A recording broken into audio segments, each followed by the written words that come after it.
Hey, hey, what's up, everyone? Welcome back. Let me get a sound check, and then you know the drill. You guys know the drill.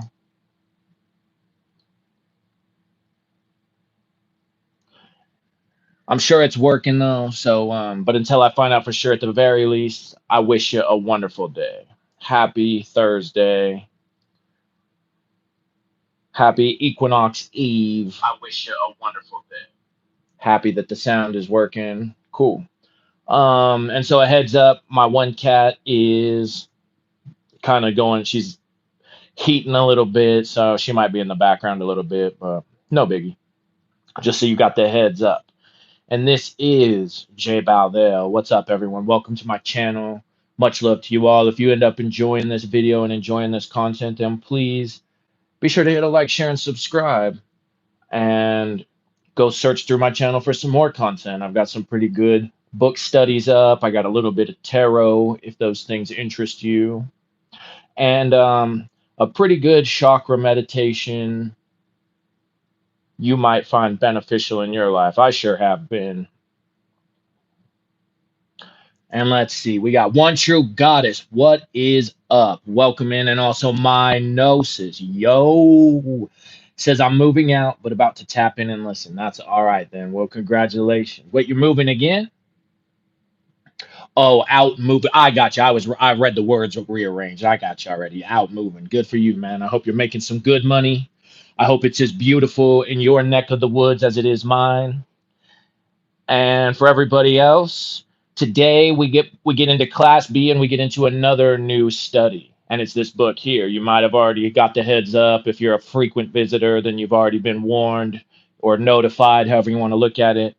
The Dhammapada, a classic of Buddhist literature.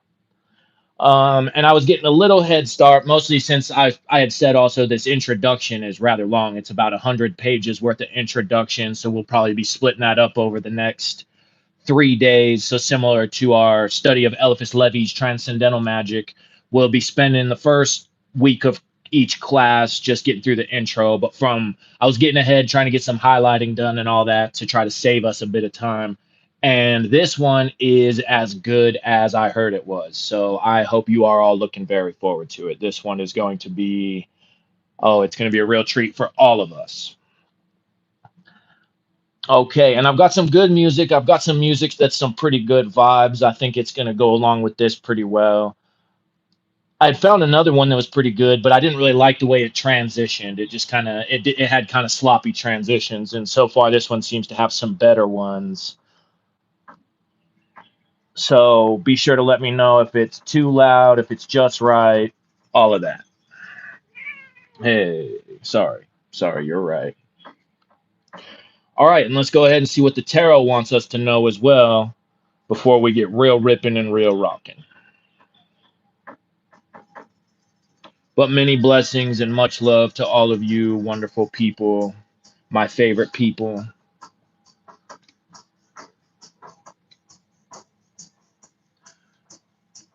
Okay, so tarot cards, Book of Thoth. What should we know on this glorious Thursday? Spring equinox eve. Should be a rather interesting equinox because, okay, that's not going to work, sweetheart. That's not going to work at all. The cat, the cat was going crazy for a minute, but she's good. I'm good. All right. Anyway, yeah, it should be a rather interesting equinox because we have got Mercury going back. What's the word? Unretrograde, but there's a word for it. Direct. Mercury's going back direct from the retrograde. Spring equinox. So you could look at that as kind of like two green lights for whatever you might be trying to accomplish right now. Also, that new moon we just had yesterday, day before yesterday, is is some good energy going around right now. So if you've maybe had some rituals you've been waiting for the green light on, well, just know tomorrow is that day.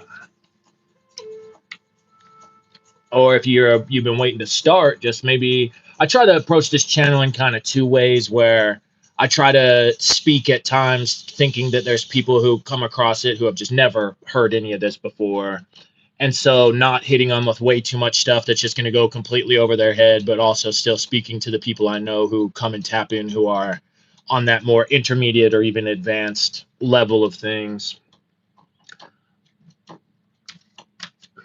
So maybe you're a fresh beginner though, and you're just waiting for a reason to get started. Maybe you've been feeling a little trepidation about casting a circle and trying those pentagram rituals. Go ahead. Now's your time. I mean, there is no time like the present, but also it does help when we've got certain energies, planetary, cosmic type of stuff aligning. But I get that a lot of people psych themselves out on that type of stuff, especially kind of early on where they really are worried. And I mean, fair enough, for good reason about, oh, is this a bad time to do this? Or is this a good time to do this? And all of that. But one very important teaching I've received from the Scarlet Goddess Babylon is there is no time like the present.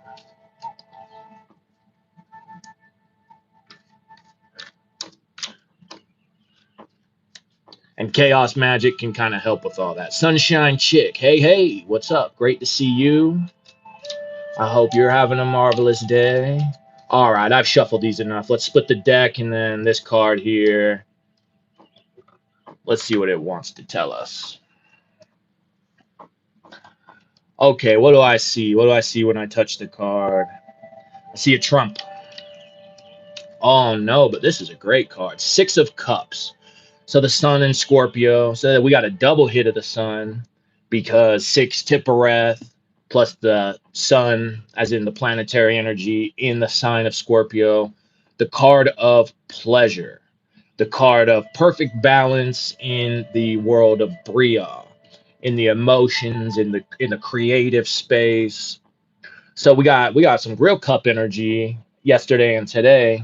10 of Cups yesterday. So we're going straight up the middle pillar. We bypassed Netzach and we went straight into that realm of the Holy Guardian Angel, where that spirit takes us directly up to Kether from there. So I would say whatever kind of imaginal workings you're doing, whatever is going on in that realm, and maybe that will go into whatever you might try to hit the double green light of the equinox with. Well, this is a great card to tell us it is go time. Everything's harmonious, everything's balanced. Um, your cups are just in a wonderful place.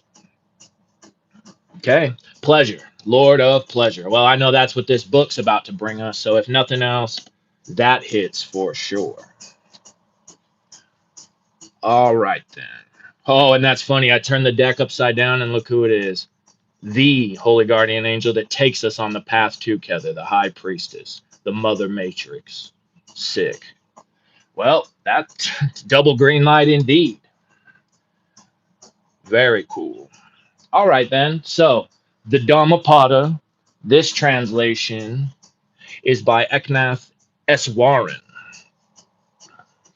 And in the beginning here, it says, I think it's from one of the verses later on, as irrigators guide water to their fields, as archers aim arrows, as carpenters carve wood, the wise shape their lives. And this particular author did a translation also of the Bhagavad Gita and of the Upanishads. However, the translation of the Upanishads I have is a different one. I'm sure it's still really good because when I was deciding that I would be interested in purchasing and reading the Dhammapada, I just did the typical Google, what translation is the best? And Google said this one. And so far, I've been enjoying it. All right, then. Get a little water and then let's do it. And can you guys hear that music or do I need to turn it up? I need to switch back to the chat anyway.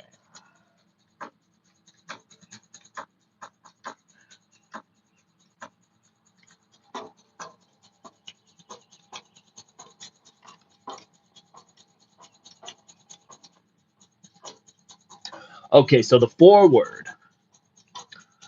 Imagine a vast hall in Anglo-Saxon England, not long after the passing of King Arthur.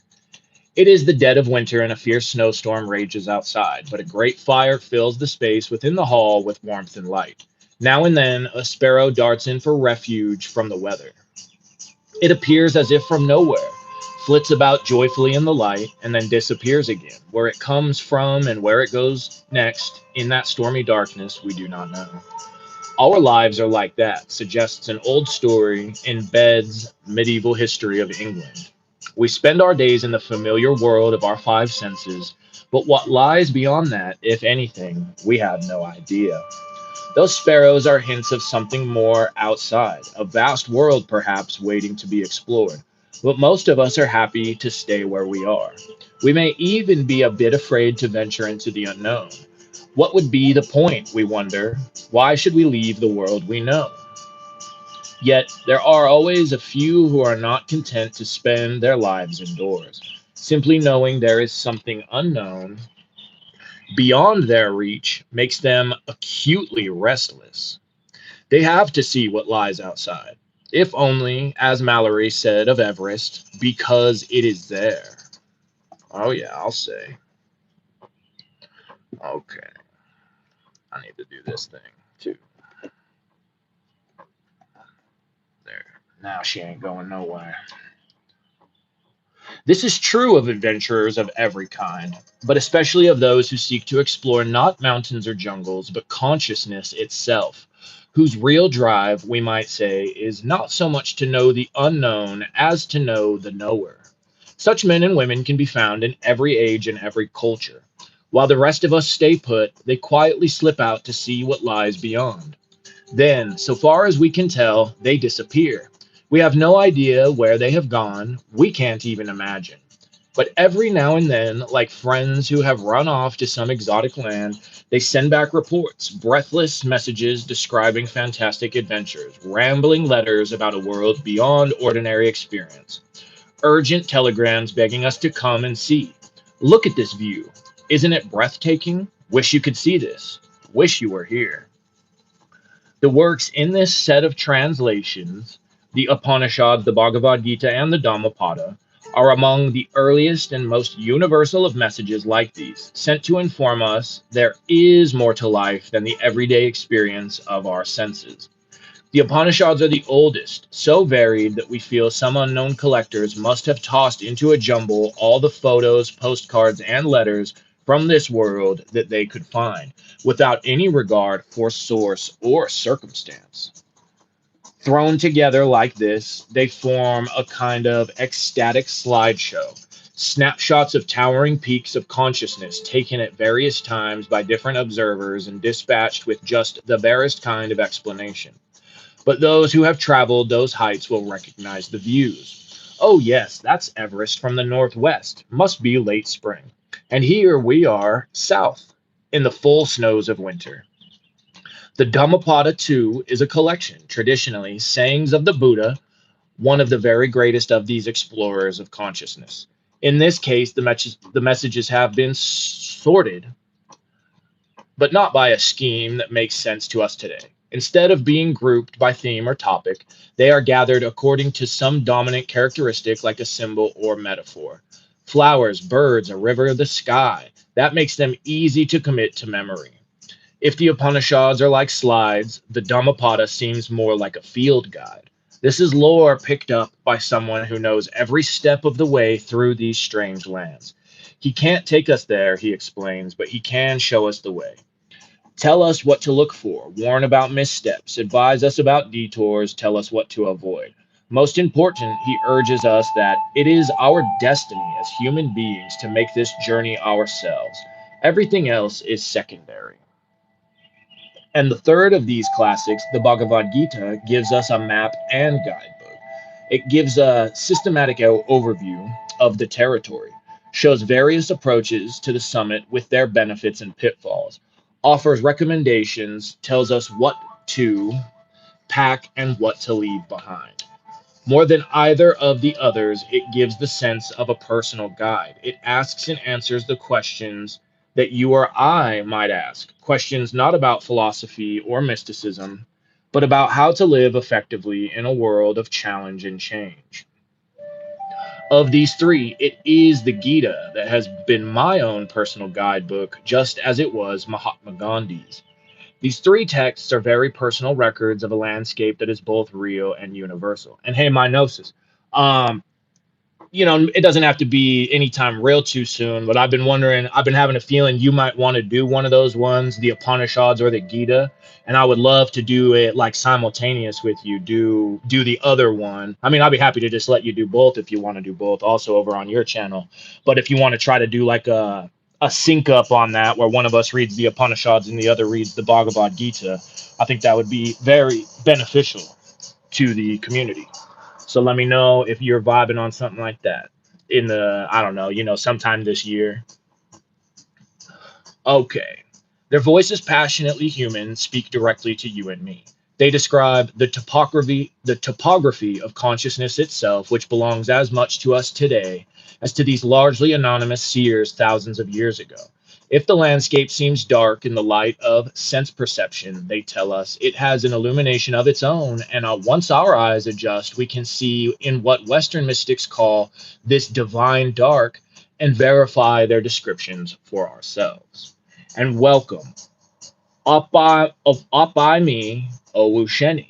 Yo, hello. You're having a bad day? Well, that is unfortunate. I sure hope your day turns around. But if it's one of those days that nature prescribed to you to help you in the long run better yourself, then don't even sweat it for a second. You'll be fine.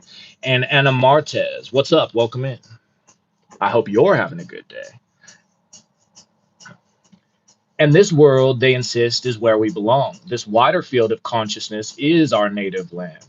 We are not cabin dwellers born to a life cramped and confined. We are meant to explore, to seek, to push the limits of our potential as human beings. The world of the senses is just a base camp.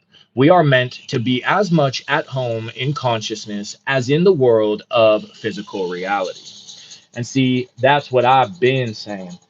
That being saying, that's one of my inside jokes because one of my with me and the goddess, because my one buddy, where that's one of the ways he likes to let me know that what I was telling him was in the long run right, even if he didn't want to hear it in the moment, is he won't like admit it to me, but then he'll start posting things that'll be like what I was trying to tell him that he was like debating me so hard on and trying to fight with me about, and then he'll just caption it with something like been saying with like the smoke blowing emoji.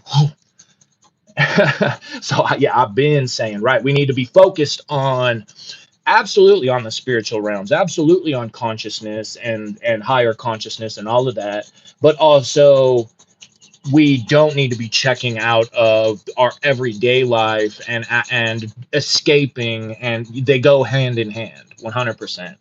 And Banui says, can you say grenade 20 times fast for me, please? Definitely not right now. I got other things to worry about than that. But hey, welcome in. This is a message that thrills men and women in every age and culture. It is for such kindred spirits that these texts were originally composed, and it is for them in our own time that I undertook these translations, in the conviction that they deserve an audience today as much as ever. If these books speak to even a handful of such readers, they will have served their purpose. And that's exactly how I feel about this channel. It's not really about going viral. I know, trust me, I know there are occult content creators out there whose whole gimmick is we're trying to wake the world up and make enlightenment go viral. Well, I mean, to a certain degree, but you know, to a certain degree, sure. But I don't, if it really, it gets to who it's meant to get to. That's the way it really goes down. And my gnosis says, I think one of those books are definitely in the cards, bro. Replying to your earlier comment. Okay, yeah, no doubt about it. I know you're out and about, so I knew I'd hear from you eventually. Yeah, we don't need to worry about rushing it or anything, but when the time is right, definitely that would be a lot of fun. Okay, so now introduction to the Dhammapada. And luckily, this is kind of broke into some different sections, so we'll knock out a good little chunk of it today, and then we'll come back to it and finish it up as I already said. If all of the New Testament had been lost, it has been said, and only the Sermon on the Mount had managed to survive these 2,000 years of history, we would still have all that is necessary for following the teachings of Jesus the Christ. The body of Buddhist scripture is much more voluminous than the Bible, but I would not hesitate to make a similar claim. If everything were lost, we would need nothing more than the Dhammapada to follow the way of the Buddha. The Dhammapada has none of the stories, parables, and extended instruction that characterize the main Buddhist scriptures, the sutras. It is a collection of vivid, practical verses gathered probably from direct disciples who wanted to preserve what they had heard from the Buddha himself. In the oral tradition of the 6th century before Christ, it must have been the equivalent of a handbook, a ready reference of the Buddha's teachings condensed in a haunting poetry and arranged by theme: anger, greed, fear, happiness, thought. Yet there is nothing piecemeal about this anthology. It is a single composition, harmonious and whole, which conveys the living presence of a teacher of genius. Dhammapada means something like the path of Dharma, of truth, of righteousness, of the central law that all of life is one. The Buddha did not leave a static structure of belief that we can affirm and be done with. His teaching is an ongoing path, a way of perfection which anyone can follow to the highest good. The Dhammapada is a map for this journey. We can start wherever we are, but as on any road, the scenery, our values, our aspirations, our understandings of life around us changes as we make progress.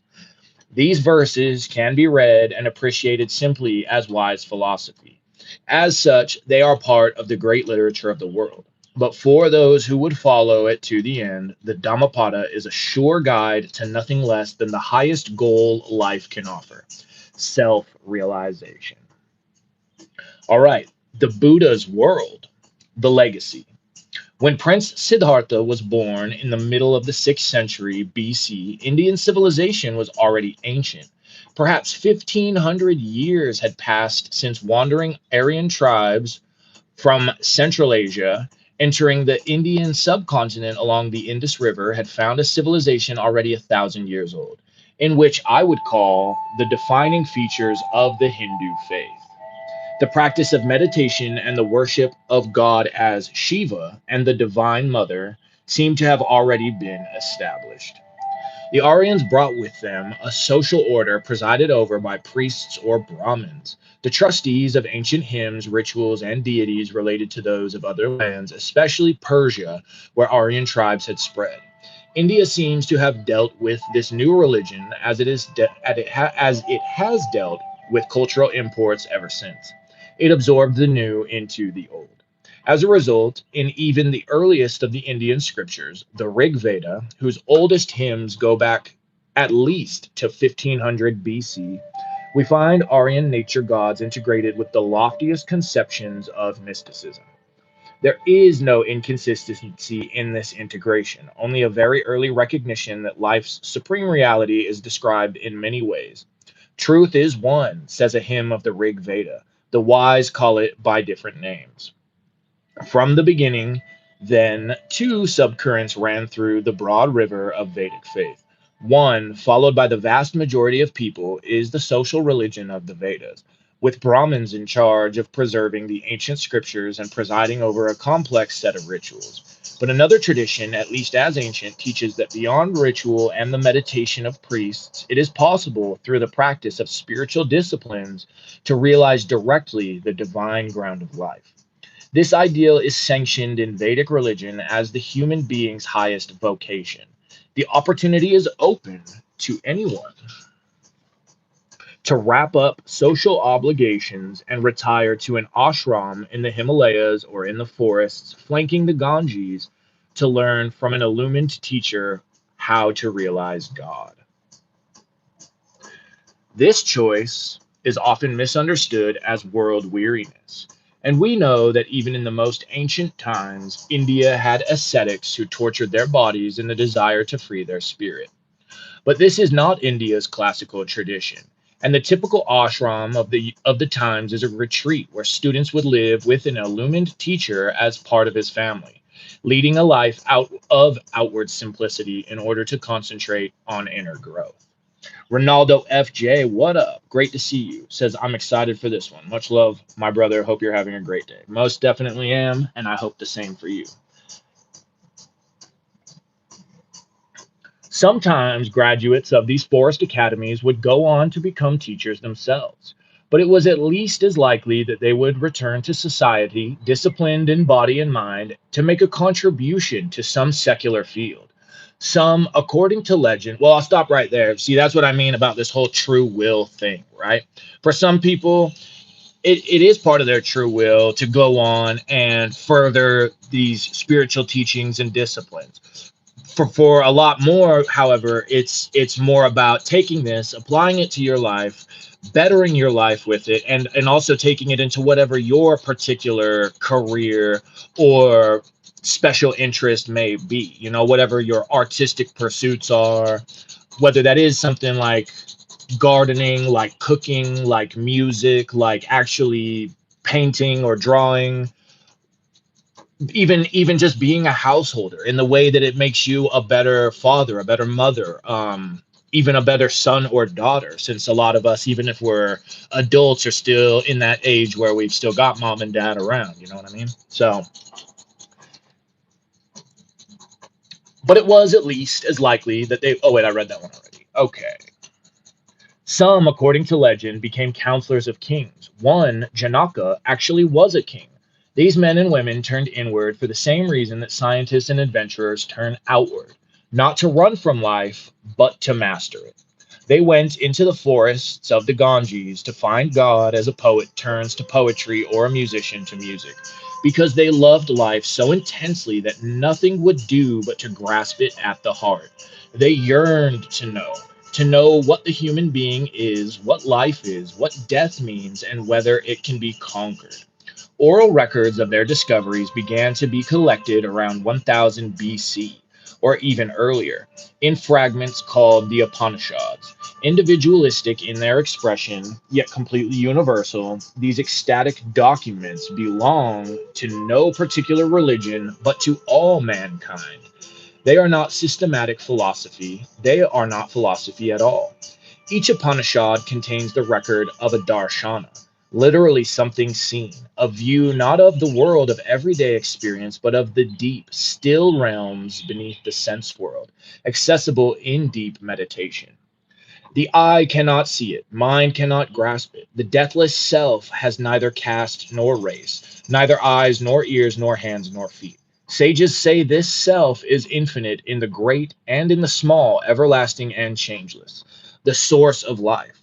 As the web issues out of the spider and is withdrawn, as plants sprout from the earth, as hair grows from the body, even so, the sages say, this universe springs from the deathless self, the source of life, from the Mundaka Upanishad.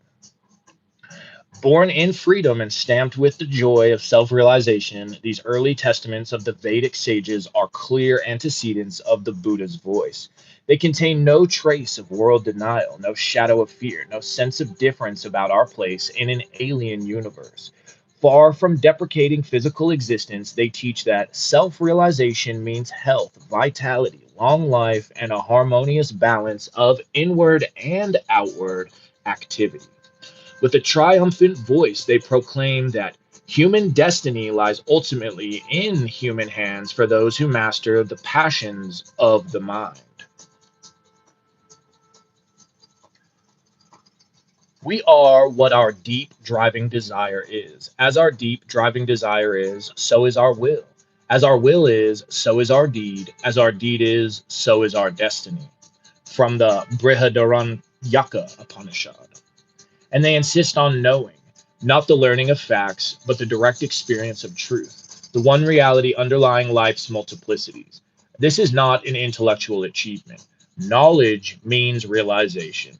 To know the truth, one must make it real, must live it out in thought, word, and action. Keep that in mind right there. Knowledge means realization. So that's why I say just consuming all this stuff nonstop, always watching different videos, even reading a bunch of books. If you're not actually doing the things to make this a realization in your own life, then it's kind of almost worthless. I mean, it's slightly beneficial, sure, but this right here says it all. To know the truth, one must make it real, must live it out in thought, word, and action. From that, everything else of value follows. As by knowing one piece of gold, dear one, we come to know all things made out of gold, that they differ only in name and form. While the stuff of which all are made is gold, so through that spiritual wisdom, dear one, we come to know that all of life is one. From the Chandogya Upanishad. The method these sages followed in their pursuit of truth was called Brahmavidya, the supreme science, a discipline in which attention is focused intensely on the contents of consciousness. In practice, this means meditation. The modern mind balks at calling meditation scientific, but in these sages' passion for truth, in their search for reality as something which is the same under all conditions and from all points of view, in their insistence on direct observation and systematic empirical method, we find the essence of the scientific spirit. It is not improper to call Brahmavidya a series of experiments on the mind by the mind with predictable, replicable results. And that's exactly what science is, right? Having predictable and replicable results in whatever experiments you're conducting. And so, even though I will watch certain people who will take a dump all over like metaphysics, and I mean, fair enough. There's a lot of people who are, saying things that are worth taking a dump on. Um, but even still, you have to wonder, okay, so even if this person is really adept at science, whatever these different branches of science, chemistry, physics, whatever, how many of them have actually come close at all to these types of sciences? How many of them have had experiences like this aside from maybe one time they took a trip back in college and it honestly freaked them out, and so they just never wanted anything to do with it again? So I think for some of us at least, it's a task appointed to us, part of the true will, to figure out how we can get these things to meet, how we can get these things to agree, how we can work with both of these things. I mean, ultimately, the inner and the outer, it's already been said in this book, is part of the goal, but especially in these more like scientific realms of life. Okay. Yet, of course, the sages of the Upanishads took a different track from conventional science. They looked not at the world outside, but at human knowledge of the world outside. They sought invariance in the contents of consciousness and discarded everything impermanent as ultimately unreal, in the way that the sensations of a dream are seen to be unreal when one awakens. Their principle was neti neti atma. This is not the self, that is not the self. They peeled away personality like an onion, layer by layer, and found nothing permanent in the mass of perceptions, thoughts, emotions, drives, and memories that we call I. Yet when everything individual was stripped away, an intense awareness remained, consciousness itself. The sages called this ultimate ground of personality Atman, the self. So, like we had Atum from the Hermetic studies on the Hermetica. Atman, my gnosis made that very astute comment of realization about these things being right the same but different in cultures. And then so this also makes me want to say that, sure, right. Ultimately, if all of this is right, not the self, not the self, and there is one ultimate supreme truth, consciousness itself, well, that is just basically nothing, right? Complete stillness that transcends everything. And so we see people already trying to map spiritual realms, like especially with substances like DMT, right? There's plenty of people who are legitimately trying to map this specific spiritual psychedelic space, right? They're trying to figure out what beings are what places are what, all of that. And you could look at that as a type of science, and a type of science that is repeatable, measurable, predictable, all of that, right? But is maybe a little more abstract than the actual physical realm, Asaya, Malkuth, etc. Okay. The scientific temper of this method is a vital part of the Buddha's background. If Aldous Huxley observed science is the reduction of multiplicities to unities, no civilization has been more scientific. From the Rig Veda on, India's scriptures are steeped in the conviction of an all pervasive order, Ritam, in the whole of creation that is reflected in each part. In, in medieval Europe, it was the realization that there cannot be one set of natural laws governing Earth and another set governing the heavens, which led to the birth of classical physics. In a similar insight, Vedic India conceived of the natural world, not only physical phenomena, but human action and thought, as uniformly governed by a universal law. SOP, shout out to you, my Gnosis. Love you and appreciate you so much, man. Thank you for your contributions to my growth. And I know many other people who hang out here. This law is called Dharma in Sanskrit, and the Buddha would make it the focus of his way of life. The word comes from dri, which means to bear or to hold, and its root sense is the essence of a thing, the defining quality that holds it together as what it is. In its broadest application, Dharma expresses the central law of life that all things and events are part of an indivisible whole. Probably no word is richer in connotations. In the sphere of human activity, dharma is behavior that is in harmony with this unity. Sometimes it is justice, righteousness, or fairness. Sometimes simply duty, the obligations of religion or society. It also means being true to what is essential in the human being: nobility, honor, forgiveness, truthfulness, loyalty, compassion. An ancient saying declares that ahimsa paramo dharma, the essence of dharma, the highest of life, is to do no harm to any living creature. Like the Buddha, the sages of the Upanishads did not find the world capricious. Nothing in it happens by chance, not because events are predestined, but because everything is connected by cause and effect. Thoughts are included in this view, for they both cause things to happen and are aroused by things that happen. What we think has consequences for the world around us, for it conditions how we act. All these consequences for others, for the world, and for ourselves are our personal responsibility. Sooner or later, because of the unity of life, they will come back to us. Someone who is always angry, to take a simple example, is bound to provoke anger from others. More subtly, a man whose factory pollutes the environment will eventually have to breathe air and drink water which he has helped to poison. These are illustrations of what Hinduism and Buddhism call the law of karma. Karma means something done, whether as cause or effect. Actions in harmony with Dharma bring good karma and add to health and happiness. Selfish actions at odds with the rest of life bring unfavorable karma and pain. In this view, no divine agency is needed to punish or reward us. We punish and reward ourselves. Yep, like that thing I said, the Manly P. Hall said about this divine punishment, this retribution isn't in the form of some cosmic bookkeeper. That was the word he I went and re-listened to it. He said a cosmic bookkeeper.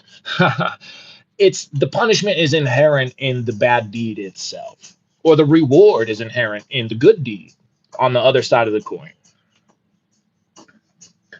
This was not regarded as a tenet of religion, but as a law of nature, as universal as the law of gravity. No one has stated it more clearly than St. Paul. As you sow, so shall you reap. With whatever measure you mete out to others, with the same measure it shall be meted out to you. For the Upanishadic sages, however, the books of karma could only be cleared within the natural world. Unpaid karmic debts and unfilled desires do not vanish when the physical body dies. They are forces which remain in the universe to quicken life again at the moment of conception when the conditions are right for past karma to be fulfilled. We live and act, and everything we do goes into what we think at the present moment. So that at death, the mind is the sum of everything we have done and everything we still desire to do. That sum of forces has karma to reap.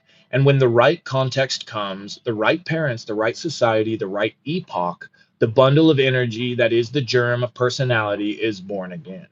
We are not just limited physical creatures with a beginning in a particular year and an end after fourscore years and 10. We go back eons, and some of the contents of the deepest unconscious are the dark drives of an evolutionary heritage much older than the human race. In this sense, the separate personality we identify ourselves with is something artificial. Einstein, speaking as a scientist, drew a similar conclusion in replying to a stranger who had asked for consolation on the death of his son. A human being is part of the whole, called by us universe, a part limited in time and space. He experiences himself, his thoughts and feelings as something separated from the rest, a kind of optical delusion of his consciousness. This delusion is a kind of prison for us, restricting us to our personal desires and to affection for a few persons nearest to us. Our task must be to free ourselves from this prison by widening our circle of compassion to embrace all living creatures and the whole of nature in its beauty. The sages of the Upanishads would find this an entirely acceptable way of describing both their idea of personality and the goal of life. Moksha, freedom from the delusion of separateness. Yoga, the complete integration of consciousness. Nirvana, the extinction of the sense of a separate ego. This state is not the extinction of personality, but its fulfillment. And it is not achieved after death, but in the midst of life. Knowledge and conversation of the holy guardian angel in magic. Call up that angel. Just do it. Quit messing around with other stuff and just call up the guardian angel, because the guardian angel will let you know if you should be messing around with the other stuff. I mean, there is a chance that you should be, but would you rather know or like keep doing guesswork? I guess ultimately that's up for you to figure out. But you know what my advice is. In its broad outlines, the worldview I have sketched must have been familiar to the vast majority in the Buddha's audience. The kings and princes we read about in the sutras, the merchants and craftsmen and courtesans, and of course, the numberless villagers who, then as now, made up most of India. Karma and rebirth were not philosophy to them, but living realities. Moral order was taken for granted, and all looked to Dharma as a universal standard for behavior. These ideas formed the background of the Buddha's life and became the currency of his message. Like Jesus, he came to teach the truths of life not to a few, but to all who would listen. And the words he chose to express those truths were ones that everyone knew. Okay, so now that section of the intro is done. I'm going to get a little water and we'll keep moving. This next one is a bit longer with some of a little bit of the history of Buddha's life. And so I think we'll do that one and then we might call it a day after that one and then pick it back up tomorrow. All right, the Buddha's times. The 6th century BC was a time of creative spiritual upheaval in most of the major civilizations of antiquity. Within 100 years on either side, we have Confucius in China, Zoroaster in Persia, and the pre Socratic philosophers of ancient Greece, and the later prophets of Israel. These were also times of cultural expansion, when centers of civilization in Europe and Asia were expanding in their spheres of influence, in commerce and colonization.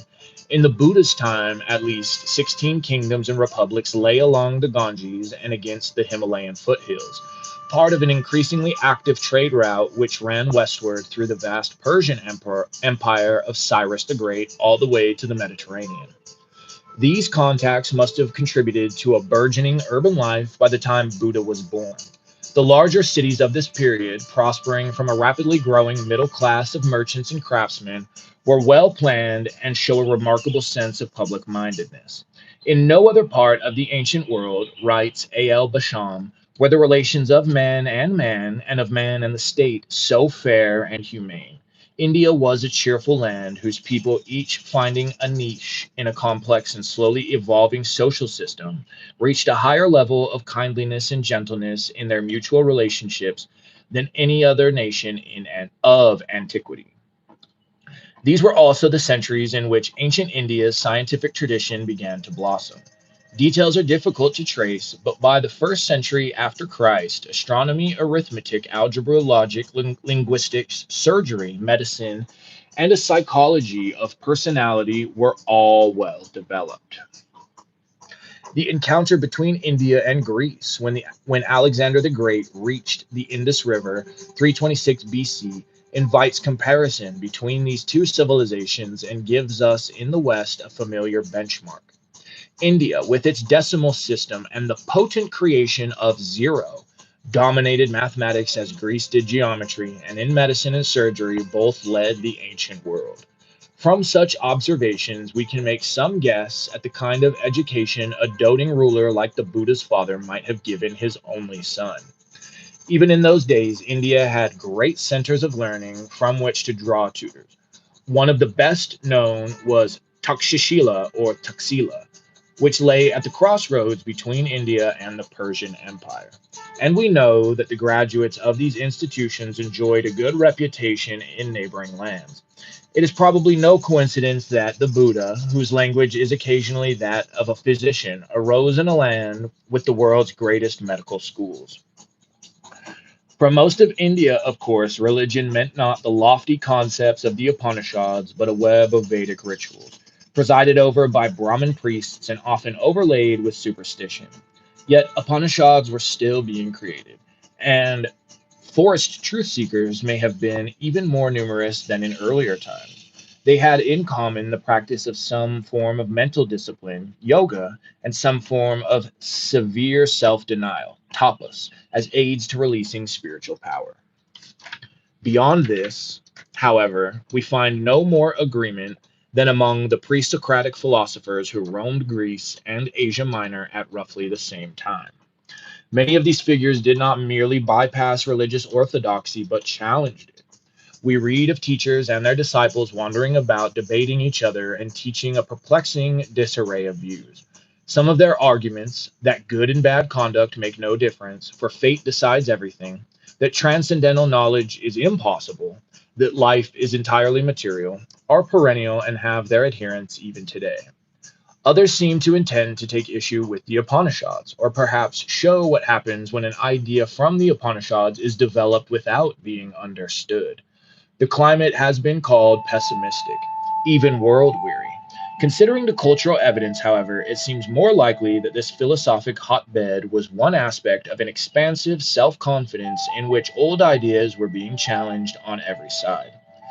Into this world, poised between the Vedic past and a new high water mark of Indian culture, the Buddha was born. Like Jesus, it may be said, he came not to destroy tradition, but to fulfill its meaning. And as Jesus rose out of the tradition of the prophets and yet transcends all traditions and breaks all molds, the Buddha, though he broke with the rituals and authority of the Vedas, stands squarely in the tradition of the Upanishads. Vitality, a sublime self confidence, an emphasis on direct experience in meditation without reference to any outside authority, and a passionate trust in truth, in the oneness of life, and in our human capacity to take our destiny into our own hands. All these are the very spirit of the Upanishads, and no one embodies it better than the Buddha. Yet the Buddha, and also keep in mind, the Buddha is said to be an incarnation of the god Vishnu. How there's the different incarnations of Vishnu. There's a lot who consider the Buddha. Yet the Buddha brings to the spirit a genius all his own. The sages of the Upanishads sought to know, and their testaments sing with the joy of self realization. The Buddha sought to save, and the joy in his message is the joy of knowing that he has found a way for everyone, not just great sages, to put an end to sorrow. Meditation, once the sublime art of a very few, he offers to teach all, not for some otherworldly goal, but as a way to happiness, health, and fulfillment in selfless service. Karma yoga, right? He argues with no one, denies no faith, convinces only with truth and love. He brought not so much a new religion as Sanatana Dharma, the eternal Dharma, the name India has always given to religion itself. Like an adventurer who pawns everything to discover some priceless jewel, He sought out India's spiritual treasure and then gave it away to everyone who would take it, rich or poor, high caste or low, with a free hand. And for that reason, he is loved today, 2,500 years later, by perhaps one quarter of Earth's people. Boom. Okay. Oh yeah, I forgot that one was quick. So and then this one's still more of Buddha though, life and teaching. So that we'll still do that one as well. Might as well. We're still under an hour. And then that way, that's actually kind of a pretty good split up since this first one with the 100-page intro, 100 we can divide. Well, it's actually 99. So then there you go, 33 each page, typical, or each class. You know what I meant. Okay, life and teaching. The early Buddhists were not biographers or historians any more than the early Christians were. Their first passion, when their teacher was no longer with them in the body, was to record not what they knew of his past, but what he had taught. Of the Buddha's life before illumination, therefore, the scriptures record only isolated fragments. From these has been pieced together the story of the Buddha as it is told today. The inconsistencies in the sources need not trouble us. Whatever their value as historical evidence, there can be no doubt that the story captures a real and deeply appealing personality. Siddhartha Gautama was born around 563 BC, the son of a king called Shuddhodana, who ruled the lands of the Shakya clan at the foot of the Himalayas, along what is today the border between India and Nepal. Though not monarch of an empire like the neighboring kings of Kosala and Magadha, Shuddhodana was well to do, and his capital, Kapilavastu, had prospered from its location near the trade routes into the Ganges Valley. Probably named at Kapilavastu, probably named after Kapila, the sage who gave us the Sankhya philosophy, which again was said to also be an incarnation of Vishnu. Apparently, his power was not absolute, but shared with a voting assembly called the Sangha, the same name the Buddha would later give to his monastic order, one of the earliest democratic institutions in the world. When the child was born, a holy man prophesied that he would either become an emperor or renounce the world for a great spiritual destiny. His parents gave him the name Siddhartha, he whose purpose in life has been attained. Like most loving fathers, however, King Shuddhodana had little interest in seeing his son and sole heir wander off into the forest in search of truth. He ordered his ministers not to expose the boy to tragedy or allow him to lack anything he desired. Siddhartha was an extraordinarily gifted child, and we are told that he received the best education for kingship that the world of his day could offer. He excelled in sports and physical exploits, combining strength with skill, particularly archery, in which he stood out among a people famous for their prowess with the bow. He had a quick, clear intellect matched by an exquisite tenderness, a rare combination which would stamp his later life. He showed both when he was he showed both when as a youth he saw a bird shot down by the arrow of his cousin Devadatta. Siddhartha, already dimly aware of his bond to all living creatures, tenderly removed the arrow, then took the bird home and nursed it back to health. Devadatta, furious, insisted that the bird was his and took his case to the king. I shot that bird, he said. It's mine. But Siddhartha asked, to whom should any creature belong? To him who tries to kill it, or to him who saves its life? At the age of 7 or 8, the prince went to the annual plowing festival, where his father ceremonially guided the bullocks in plowing the first furrow. It was a long, stressful day, and when the boy grew sleepy, his family set him down to rest on a platform under a rose apple tree. When they returned, hours later, they found him seated upright in the same position as they had left him. Disturbed by the ceaseless toil of the bullocks and plowmen and the plight of the tiny creatures who lost their homes and lives in the plowing, Siddhartha had become absorbed in reflection of the transience of life. In this profound absorption, he forgot himself and his surroundings completely, and a joy he had never known suffused his consciousness. Siddhartha grew up accustomed to luxury and ease.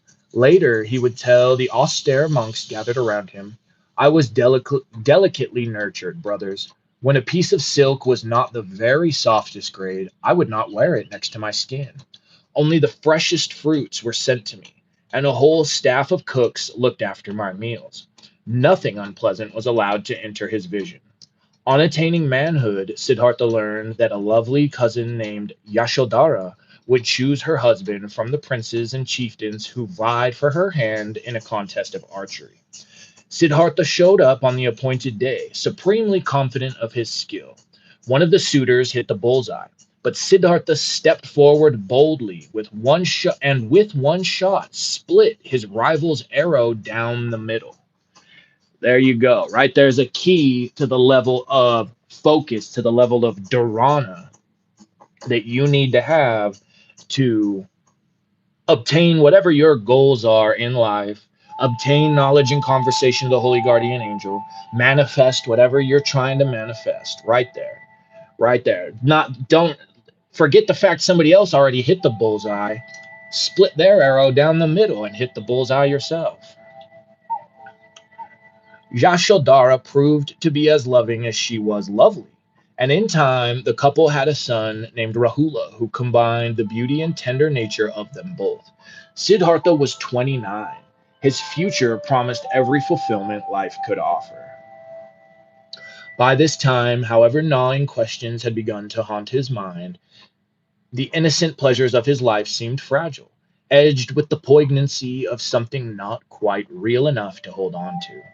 An awareness preoccupied him which most thoughtful people taste but seldom face, that life passes swiftly and leaves very little behind. His questions must have been old when history began. We ask them still. Has life a purpose, or is it only a passing show? Is there nothing more to hope for than a few good friends, a loving family, some memories to savor before one goes? It was questions like these that sent many into the forests, along the Ganges to the sages of the Upanishads, and Yashodhara, seeing the look in her husband's eyes, grew troubled. Even their newborn son had not brought him peace. Finally, desperate to ease his tormented mind, Siddhartha persuaded his father to agree to a day outside the walls of his estates. Recalling the prophecy at his son's birth, King Shuddhodana made sure the city was ready. No one poor, no one sick, no one unhappy was to be present along the prince's designated route. Oh man, he was not about to let his son go do the spiritual part. Oh well, he can't fight that destiny. Yet, despite all precautions, among the cheerful, cheering crowd who turned out to greet him, Siddhartha happened to catch sight of a man whose face was sallow and drawn, and whose eyes were glazed with fever. What is the matter with this man, Channa? He asked his charioteer in horror. That is disease, Channa replied. All are subject to it. If a man is mortal, disease can strike him, even if he be rich or royal. Siddhartha continued on his excursion, but he could not forget the pallor of the man's face or the haunted look in his eyes. The next day, Siddhartha ventured outside the city again. This time he saw a bent, wrinkled woman faltering on her staff. Siddhartha regarded her with compassion. Is this, too, disease? He asked. No, Channa replied. It is only age, which overtakes us all. Will my wife become like that? Yes, my lord, even Princess Yashodhara, beautiful as a full moon in a cloudless sky. One day her skin too will be wrinkled, and her eyes dim, and she will falter in her steps. Channa, I have seen enough. Take me back. But in the palace, Siddhartha found no peace. Before long, he ventured out a third time, and on this occasion he saw a corpse stretched out on a bier for cremation. What is that, Channa, which resembles a man but looks more like a log? That was once a man, but death has come to claim him. Only his body remains. Death will come for all of us, rich or poor, well or ill, young as well as old. Even for my newborn son? Yes, my lord. He too will lie like that one day. The prince closed his eyes and covered his ears. But a bomb had burst in the depths of his consciousness, and everything around him seemed edged with mortality. On his way home, a fourth sight arrested him. A man seated by the roadside with closed eyes, his body upright and still. Chana, what kind of man is that? Is he dead too? No, that is a bhikshu who has left worldly life to seek what lies beyond. When the body seems dead, but the spirit is awake, that is what they call yoga. Siddhartha rode home deep in thought. The rest of that day he found no peace. The roses in his garden, whose beauty had always caught his eye, now reminded him only of the evanescence of life. The bright scenes and laughter of the palace flowed by like running water.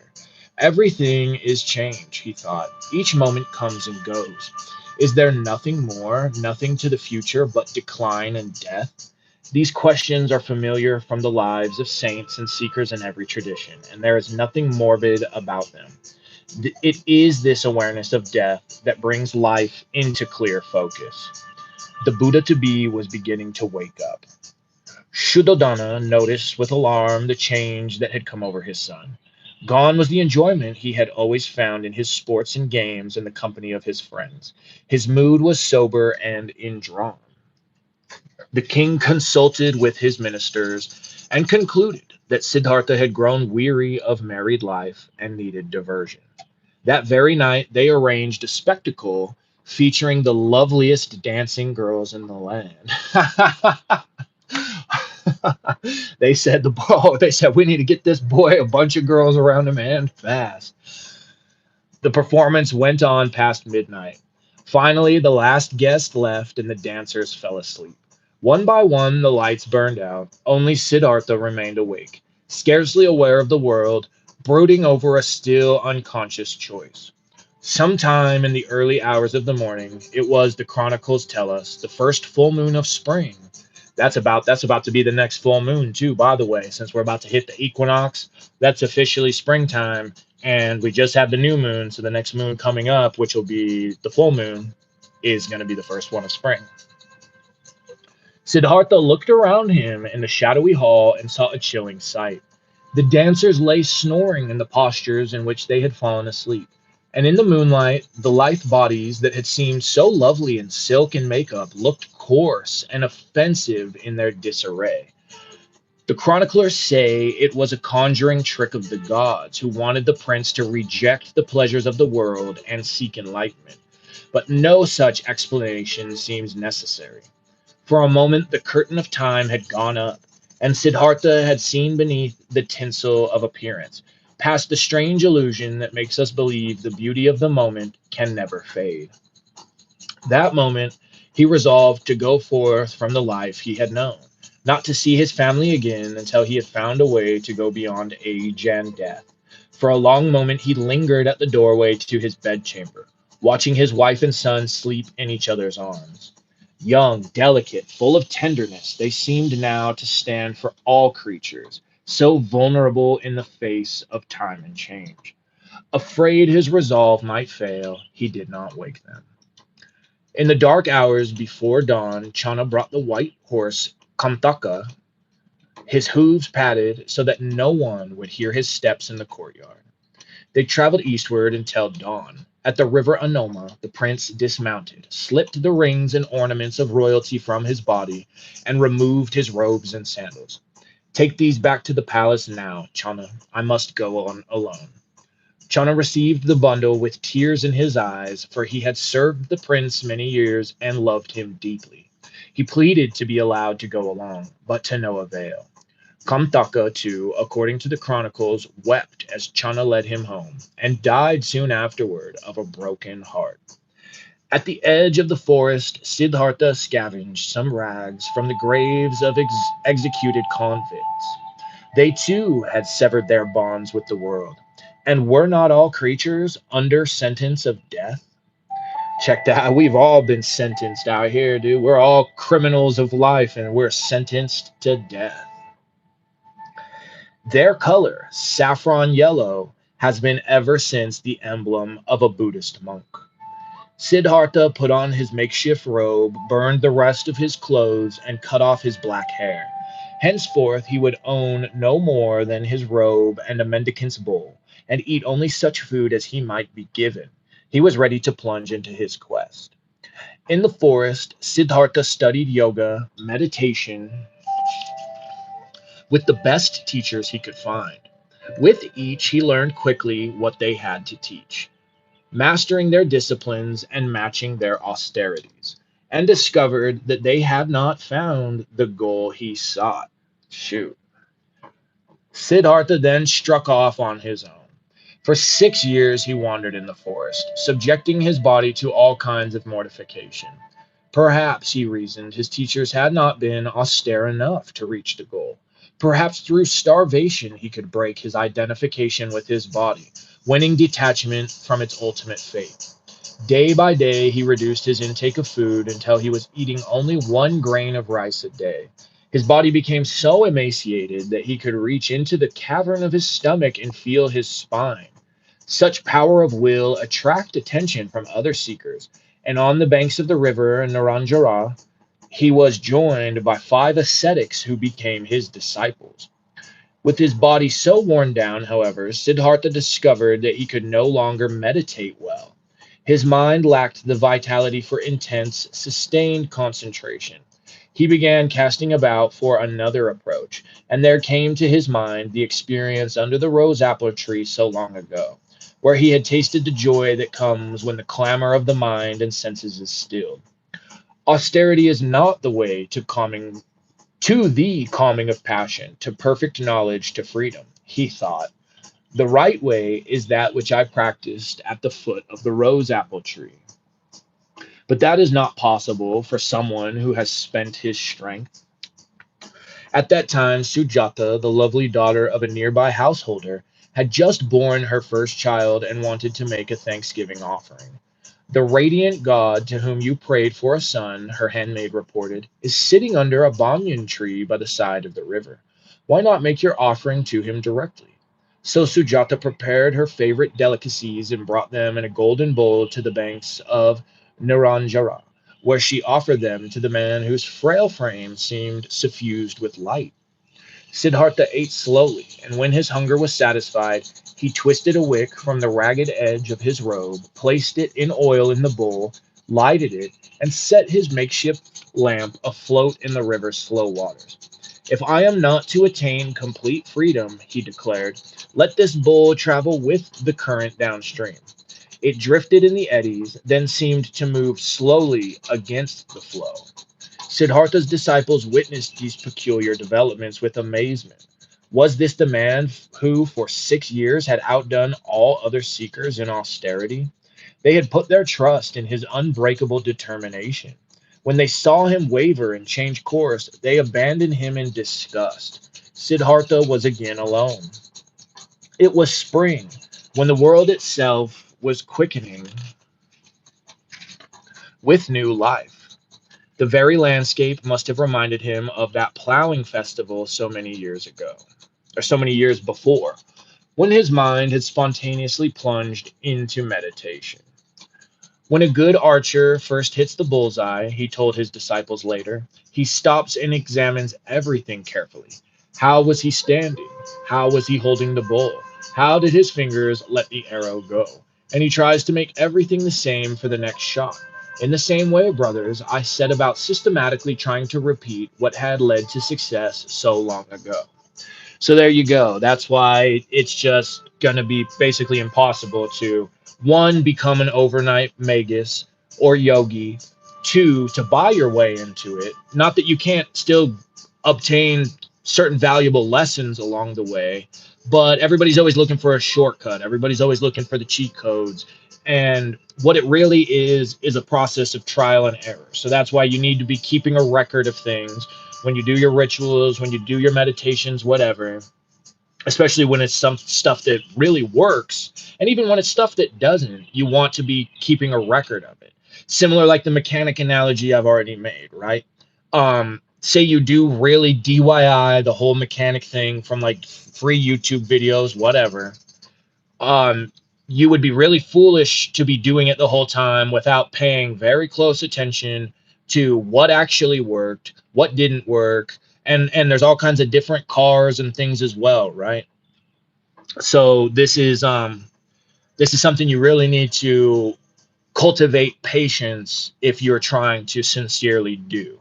It's not something that can be rushed. I mean, sure, everybody develops at different rates, so some people might be a little faster than others, but ultimately no one gets to where they're at overnight. And so again, with my one buddy, that's just, one of the ways where I've seen him. He's tried to pay all thousands of dollars to like psychic surgeons to open his third eye and align his chakras and give him all these complete BS past life readings and all of this stuff, all for what? Nothing. You know what I mean? Ultimately, it hasn't really amounted to a single thing other than he's kind of losing his mind.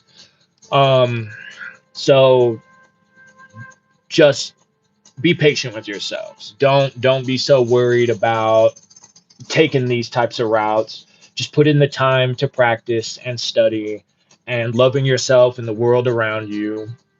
And not don't be afraid to make mistakes either. You're if you're cooking in the kitchen, if you're doing mechanics, you're gonna bust a knuckle. You're gonna burn yourself from time to time on the stove with grease, on a hot engine, whatever. It happens, you know what I mean? But sure, every once in a while there could be a mistake that's a mistake you might not come back from. But for the most part, that's pretty avoidable, especially if you start at the beginning, start with the fundamentals, and then work into the more intermediate and eventually advanced stuff. Oh, bonked her. All right then. And we're almost done. Near the city of Gaia, he found a tranquil spot under a sacred fig tree and carpeted a place with fresh, fragrant grass. Folding his legs beneath him, he drew himself straight for meditation and took a solemn vow. Come what may, let my body rot, let my bones be reduced to ashes. I will not get up from here until I have found the way beyond decay and death. It was dusk and the moon was rising, the first full moon of the first month of spring. Thus determined, full of peace, Siddhartha passed into deep meditation. When the senses close down and concentration flows undisturbed by awareness of the outside world, then, the chronicles say, Mara, the tempter, came, much as Satan came to tempt Jesus in the desert. Mara is death, and every selfish passion that ties us to a mortal body. He is the striker who attacks without warning and never plays by the rules. Any kind of entrapment is fair. Really think about that, especially if you're somebody who feels more attracted to that demonic type of stuff, that Satan type of stuff. Same thing, Mara, Satan, whatever. I'll reread it for you. Mara the tempter came, much as Satan came to tempt Jesus in the desert. Mara is death and every selfish passion that ties us to a mortal body. He is the striker who attacks without warning and never plays by the rules. Any kind of entrapment is fair. First, Mara sent his daughters, maidens of unearthly beauty, each accompanied by exquisite ladies in waiting. Any of them, Mara promised, Siddhartha could have as his own. The Buddha to be sat unmoved and deepened his concentration. Next, Mara assailed his meditation with fierce armies. Lust, cowardice, doubt, hypocrisy, the desire for honor and fame. Like a mountain unshaken by an earthquake, Siddhartha continued his plunge into deeper consciousness. Finally, as he neared the frontier in consciousness that divides what is transient from what is deathless, Mara appeared and challenged him in person. Who had given him the right to escape his realm? The Buddha did not try to argue, but it is said that he placed his palm on the earth, and the earth itself gave witness. The voices of millions of creatures could be heard crying out that he had come to rescue them from sorrow. At this, Mara ordered his armies to retreat.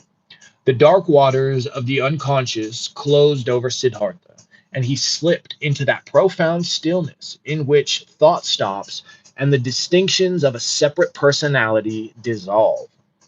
In this profound state, he remained immersed throughout the night.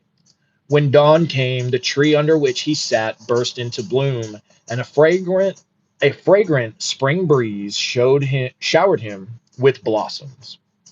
He was no longer Siddhartha, the finite personality that had been born in Kapilavastu. He was the Buddha, he who is awake. He had found the way to that realm of being which death and decay can never touch, nirvana. Unaware of his body, plunged deep in a sea of joy and free to remain there until the end of time, the Buddha could have had only a faint recollection of those still caught in selfishness and sorrow. But the needs of the world cried out to him, the chronicles say, and his heart was moved to pity. That slim thread of recollection was enough. Drawn by the will to lead others to the freedom he had found, the Buddha traced his way back. Then Mara played his last trump. You have awakened to nirvana, he whispered, and thus escaped from my realm. You have plumbed the depths of consciousness and known a joy not given even to the gods. But you know well how difficult it has been. You sought nirvana with your eyes clear and found it almost impossible to achieve. Others' eyes are covered with dust from the beginning, and they seek only their own satisfaction. Even in the midst of sorrow, do you see anyone throw the toys of the world away?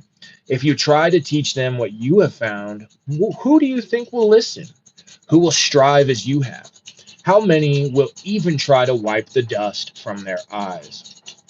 For a long time, the Buddha sat silent, contemplating the impossibility of his mission. These questions shook him to the depths.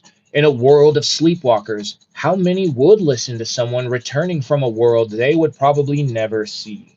Coming to say that love always begets love and violence only breeds more violence. In a world guided by passions, how many would be willing to make the sacrifices required to base their lives on these truths? Slowly his confidence returned. Perhaps, he replied, there will be a few who will listen. Dust does cover the eyes of all, but for some it is only a thin film. Everyone desires an end to suffering and sorrow. Those who will listen, I will teach the Dharma, and for those who follow it, the Dharma itself will set them free. The Buddha remained at that spot for weeks, immersing himself in nirvana over and over. Each time he probed deep into the heart of life, the nature of happiness and the origins of sorrow. Then, with his teaching worked out, he went forth to teach. He had not only attained nirvana, he was established in it. That's so important.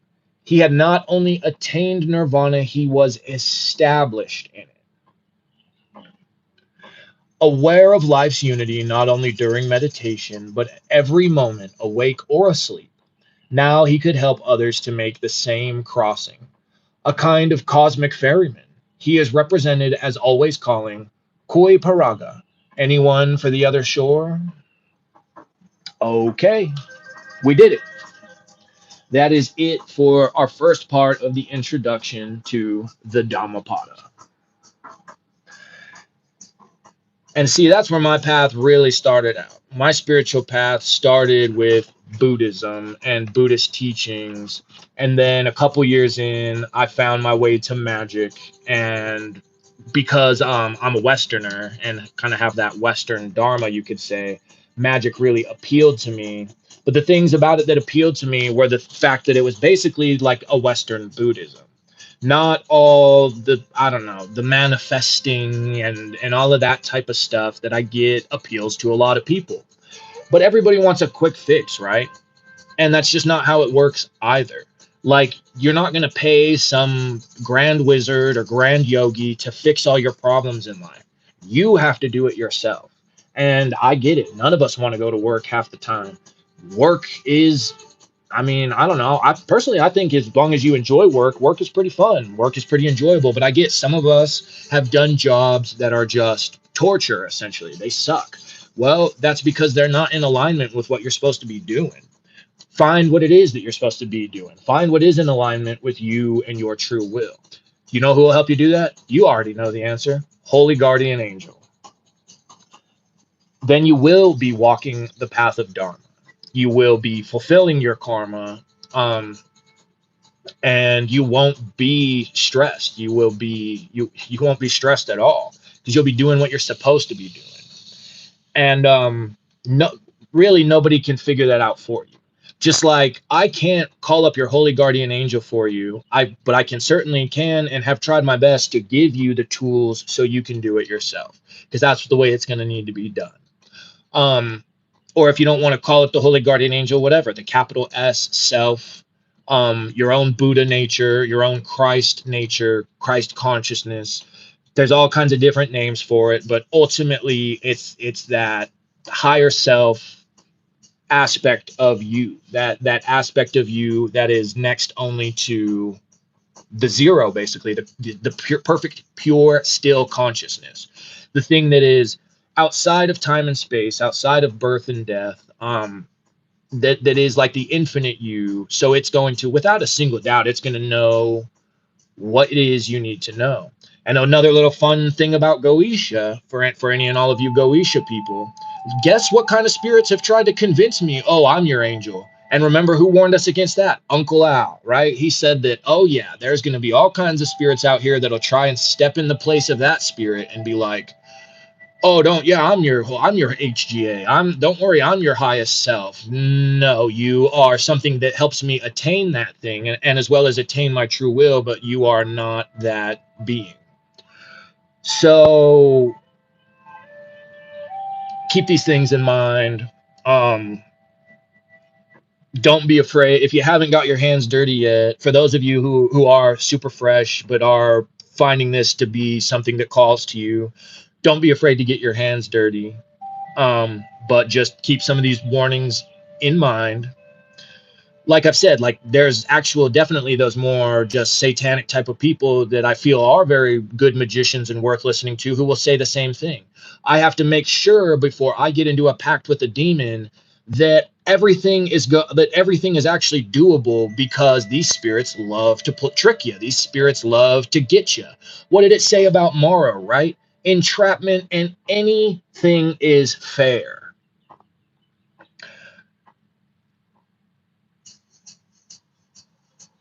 Well, that's about all I got to say to finish it out. I don't think I got much else to add to that. I wouldn't be saying all this if I didn't believe in you all and know. I definitely know some of you on a more, on a closer level, we could say. I mean, I've still never met a lot of you face to face, but I've had conversations with a handful of you. So I know you're wonderful. Some of the other ones that have kind of been popping in are just also seem to be very wonderful. So I do believe in you guys, and for whoever might come into this years later, and maybe that's when you need to find it and hear it. Well, then it applies to you just as much in the year 2030, in the year 2040, whatever, whenever this comes across your lap. And my gnosis, much love to you, especially because you have been a big help in my life, as I already said. So thank you. He says, this shit is fire. Yeah, man, this one, this one is good. I'm enjoying it a lot so far. And we haven't even gotten into the actual verses of the Dhammapada yet. We're just on the introduction. So I already know when we get to that part, it is going to be, I mean, I probably won't highlight those verses because, like, similar with the Upanishads, it's like if I go highlighting this, I'm just going to highlight the whole book. But we'll see when we get there. We'll cross that bridge when we get to it. In the meantime, we know what time it is. It's pleasure time. It's Six of Cups time. It is Tifereth, Holy Guardian Angel, alignment with your true will time. So keep your sights set on that. If you are working with certain spirits, make sure that that's what they're helping you to achieve, and just keep your head on a swivel. Discernment, right? Vairagya. Well, that one's actually Viveka, but Vairagya also, withdrawal of the senses, commanding the elements. That's what these pentagram rituals will do, and then the hexagram on the planetary level. So there's a reason, these groups will start you out with those things before they get you onto the Holy Guardian Angel stuff, is because those rituals are designed, or also things like the meditations I have in the playlist, Tattva Shuddhi and Chakra Shuddhi, are also things that are going to have a very similar effect. And hey, when you do them side by side, let me tell you, there you go. That's purification of the elements of the planetary energies. That's alignment, kind of same but diff. And then but also, do invocations, do prayers from the heart, and you'll be all right. You'll definitely be all right. You'll see very quickly, you like the synchronicities from that stuff especially are next level. So you will certainly see that, whatever it may be for you, you're doing it correct at that point, we could say, because there definitely is a right and a wrong way to go about things. All right, you guys, that's enough. Yeah, I'll see you guys tomorrow. We will knock out another 30-35 pages of this intro. We'll finish it all up Saturday, and then next week we will be into some teachings proper of both books. I still want to jump on and do a little tarot at some point. Sunday ended up being pretty busy for me, so I don't know for sure when I might, but I do want to do that because I like to do readings for the community as a whole, but also personal readings. Come on down. So just be on the lookout for if I'm live. I'll have it in the caption, something about tarot. Come hang. You know the drill. All right, you guys. Well, I appreciate all of your company. I appreciate your contributions, your insights. My gnosis, Ronaldo. Appreciate you guys so much. Once your goddess and sunshine chick, much love to you. Happy equinox tomorrow, equinox eve. So there you go. Do something for the equinox. Really, do something, whatever it might be. Conduct something from your own ingenium. I've found that even though the traditional rituals that are handed down are definitely very powerful and have their designed, what do I want, impact. I don't know that that's the exact right word. Their design. Well, we'll just go with impact in your life. A lot of the rituals that have been really powerful too are the ones that I've just come up with, a little bit chaos magic style, where I've just followed the intuition. I've just said, hey, I know I need to do this and this and this, and maybe mix in a little bit of like a pentagram ritual, a tatwa or a chakra shuddhi, whatever, a hexagram, whatever. But then just whatever. You'll know what to do. So just trust yourself. That's also going to be part of helping you really obtain that knowledge and conversation with the holy guardian angel. Trust in yourself, trust in your intuition, all of that. Okay. Much love. This has been Jay Balvale, and this has been the Dhammapada, Class B. I will see you guys again for another session tomorrow. Much love, many blessings, and bye-bye.